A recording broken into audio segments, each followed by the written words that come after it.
Coucou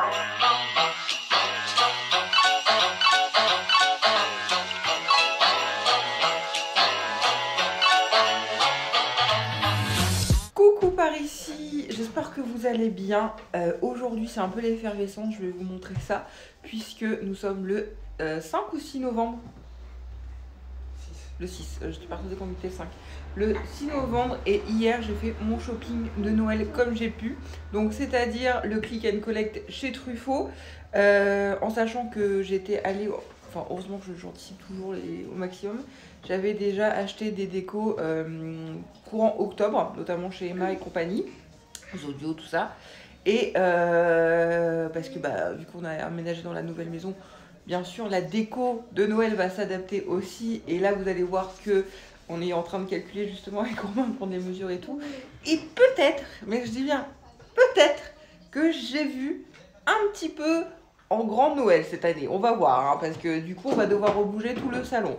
Donc voilà, donc aujourd'hui c'est installation des décos de Noël, donc dans le salon, dans l'entrée et à l'extérieur, en sachant que dans le jardin, si vous avez vu mes vidéos d'aménagement et tout de la maison, travaux, on a un sapin, enfin un Nordman de plus de 6 mètres de haut.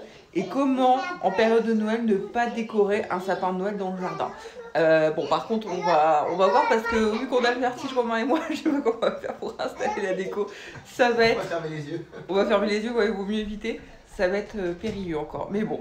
Je vous montre un peu toute la déco en vrac que j'ai acheté, que j'ai récupéré depuis, depuis des années.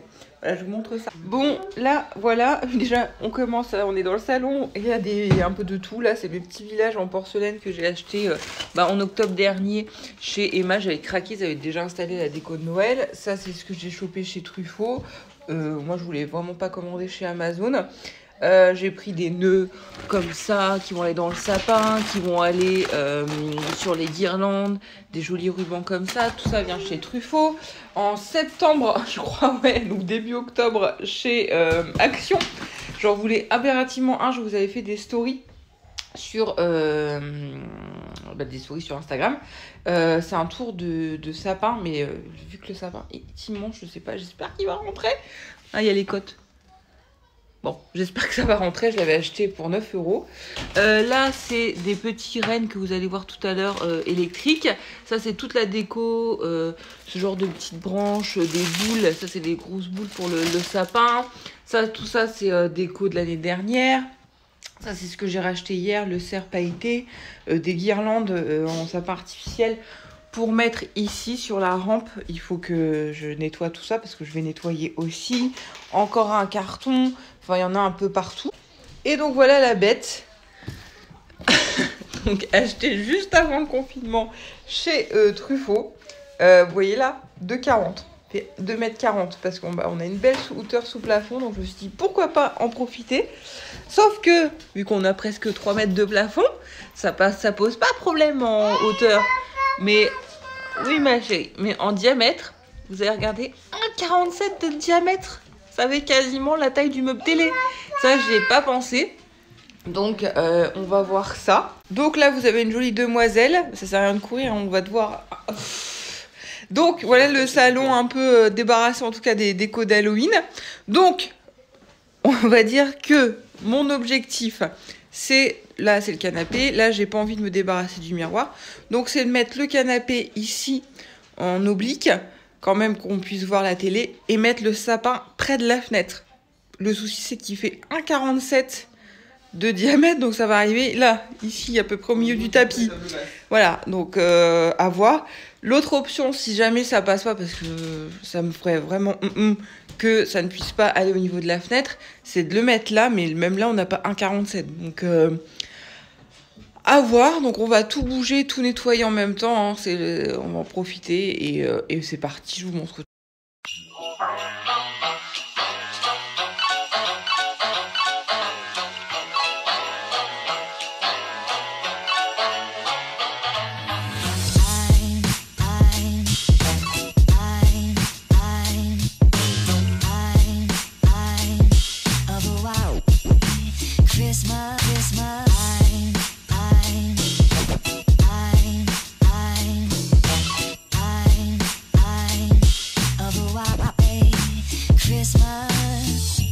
just like the ones I used to know.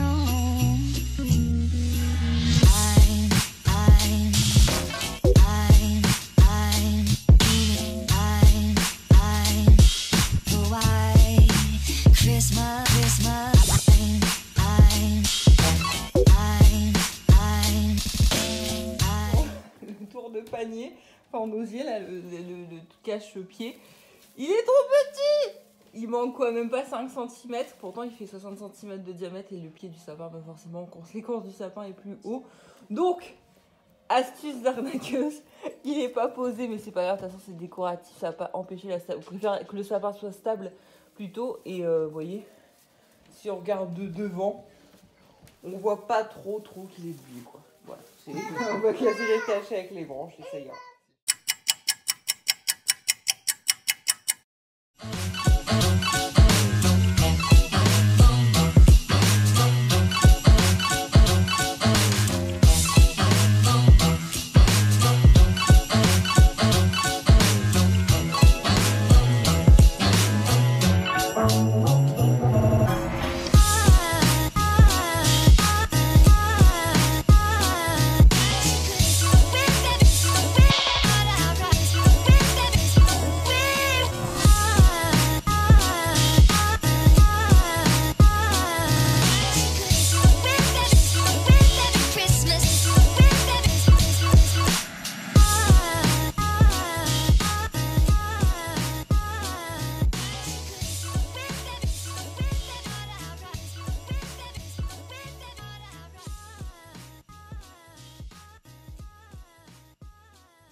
Nous voilà, j'ai terminé le salon et l'entrée. Je vous ai pas tout montré.